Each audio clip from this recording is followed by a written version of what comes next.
rasio aktivitas. 1. Perputaran persediaan atau inventory turnover. Persediaan merupakan komponen utama dari barang yang dijual karena semakin tinggi persediaan berputar, semakin efektif perusahaan dalam mengelola persediaan. Hasil yang diperoleh dalam sekian kali dengan rumus perputaran persediaan dapat dihitung. Harga pokok penjualan dibagi rata-rata persediaan dari laporan keuangan CV Semoga Jaya. Harga pokok penjualan yaitu Rp421.335.102 dibagi rata-rata persediaan yaitu Rp26.627.729, hasilnya 16,12 kali. Nah, angka 16,12 kali pada inventory turnover menunjukkan bahwa dalam satu periode waktu persediaan perusahaan telah dijual dan diganti sebanyak 16,12 kali. Hal ini menunjukkan efisiensi dalam manajemen persediaan karena perusahaan dapat dengan cepat menjual dan mengganti persediaannya. Average day inventory merupakan periode rata-rata persediaan barang. Rumusnya adalah rata-rata persediaan dikali 360 dibagi harga pokok penjualan dari laporan keuangan CV Semoga Jaya. Rata-rata persediaan dikali 360 yaitu Rp985.982.440 dibagi harga pokok penjualan yaitu Rp429.335.102, hasilnya 22,32 hari. 22,30 hari pada average day inventory menunjukkan bahwa perusahaan mempertahankan persediaan selama rata-rata 22,32 hari sebelum persediaan tersebut dijual. Receivable turnover atau perputaran piutang merupakan ukuran efektivitas pengelolaan piutang. Semakin cepat perputaran piutang, semakin efektif perusahaan dalam mengelola piutangnya. Hasil yang diperoleh adalah sekian kali. Piutang berkaitan dengan penjualan kredit, sehingga rumusnya adalah penjualan kredit dibagi rata-rata piutang dari laporan keuangan CV Semoga Jaya.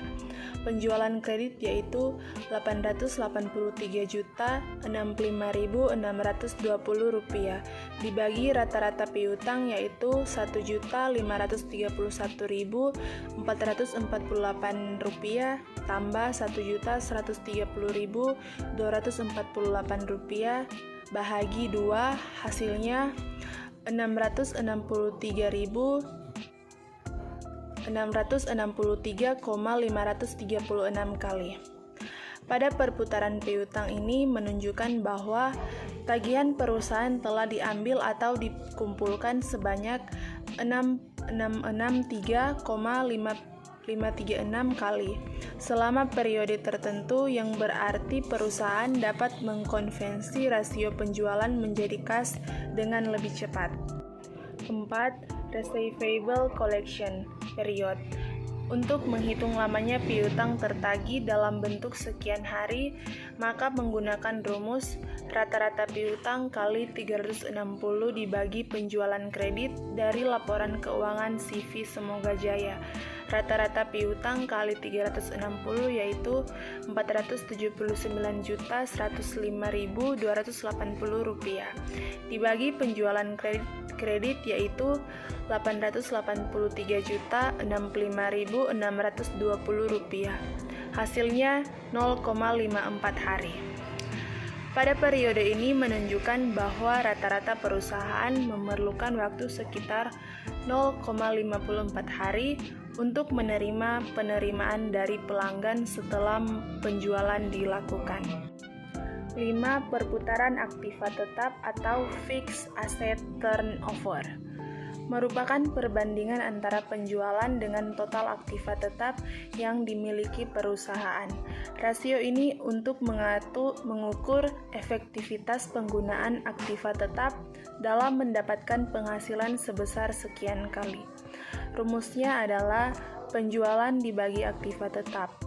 Dari laporan keuangan CV Semoga Jaya, penjualan yaitu Rp883.065.620 dibagi aktiva tetap Rp580.940.747.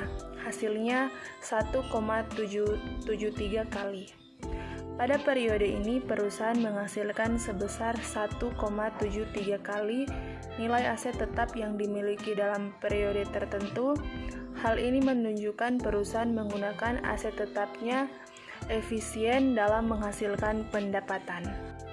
Selanjutnya 6. Perputaran aktiva atau asset turnover merupakan ukuran efektivitas pemanfaatan aktiva dalam menghasilkan penjualan. Semakin besar perputaran aktiva, semakin efektif perusahaan mengelola aktivanya. Rumusnya adalah penjualan dibagi total aktiva dari laporan keuangan CV Semoga Jaya.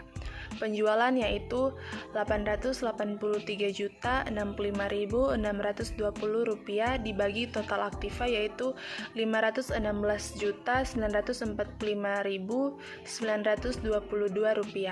Hasilnya 1,70 kali. Pada periode ini menunjukkan bahwa perusahaan menghasilkan pendapatan 1,70 kali nilai total asetnya. Hal ini menunjukkan perusahaan memanfaatkan aset yang dimilikinya dalam menghasilkan pendapatan. Rasio keuntungan. Rasio keuntungan merupakan hasil dari kebijaksanaan yang diambil oleh pihak manajemen. Rasio keuntungan digunakan untuk mengukur seberapa besar tingkat keuntungan yang dapat diperoleh perusahaan. Semakin besar tingkat keuntungan menunjukkan semakin baik manajemen dalam mengelola perusahaan. Rasio keuntungan ini dapat diukur dengan indikator. Yang pertama, perumusan DPM, laba kotor dibagi penjualan dikali 100%.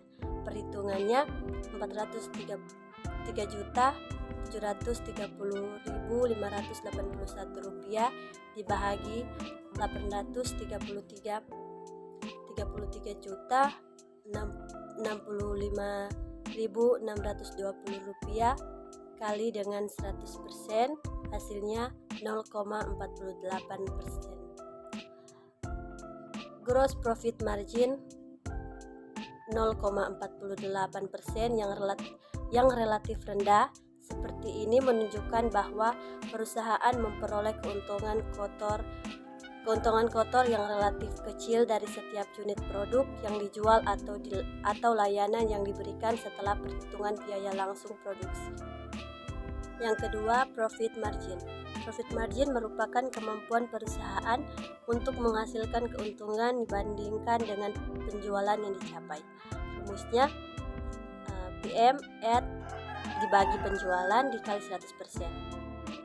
Perhitungannya Rp94.540.533 dibagi 833.065.620 dikali dengan 100%, hasilnya 0,11%. Profit margin sebesar 0,100% ini menunjukkan presentasi dari pendapatan total yang berhasil diubah menjadi laba bersih. Profit margin yang relatif rendah seperti ini menunjukkan bahwa perusahaan memperoleh laba bersih yang kecil dari setiap unit penjualan atau pendapatan. Yang ketiga, net profit margin. Perumusannya EBIT dibagi penjualan dikali 100%. Perhitungannya Rp103.272.882 dibagi dengan 833.065.620 dikali dengan 100%, hasilnya 0,12%. Net profit margin sebesar 0,12% ini menunjukkan persentase dari pendapatan total yang berhasil diubah menjadi laba bersih setelah mempertimbangkan semua biaya operasional, termasuk biaya produksi, administrasi, penjualan, bebas bunga, pajak, dan beban lainnya. Yang keempat, return of asset atau ROA. Sering disebut juga rentabilitas ekonomis, yang merupakan ukuran kemampuan perusahaan dalam menghasilkan laba dengan semua aktiva yang dimiliki oleh perusahaan. Dalam hal ini, laba yang dihasilkan adalah laba sebelum bunga dan pajak.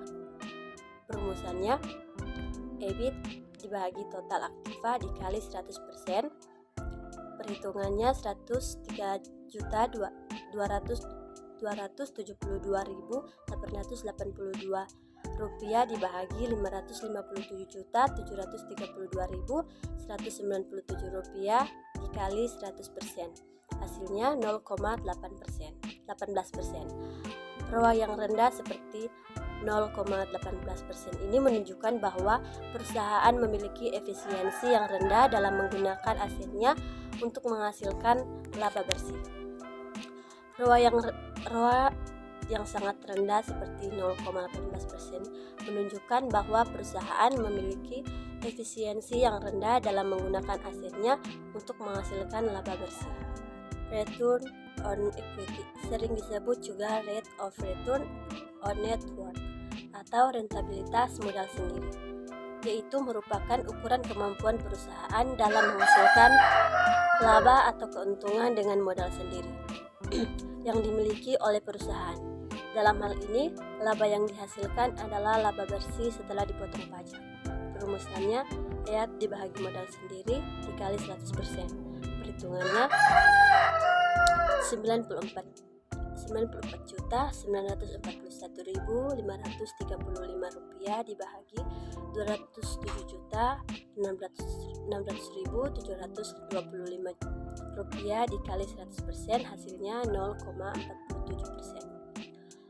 ROA yang cukup rendah seperti 0,47% ini menunjukkan bahwa perusahaan memiliki efisiensi yang rendah dalam menggunakan modal yang diinvestasikan oleh pemegang saham untuk menghasilkan laba bersih.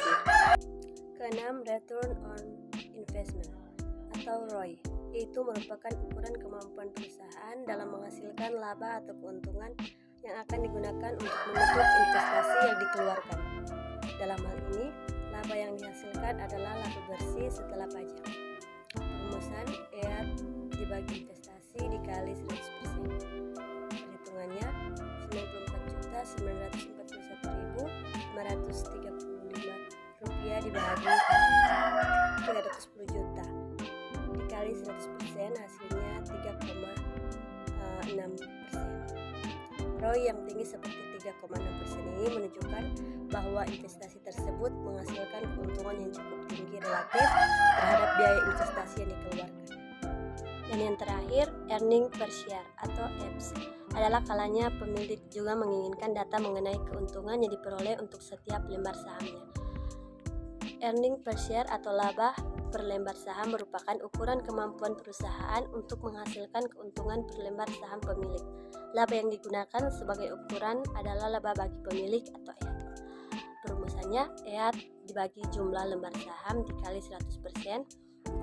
Perhitungannya 94.941.535 rupiah dibagi 30.523.851 rupiah, hasilnya 3,11%.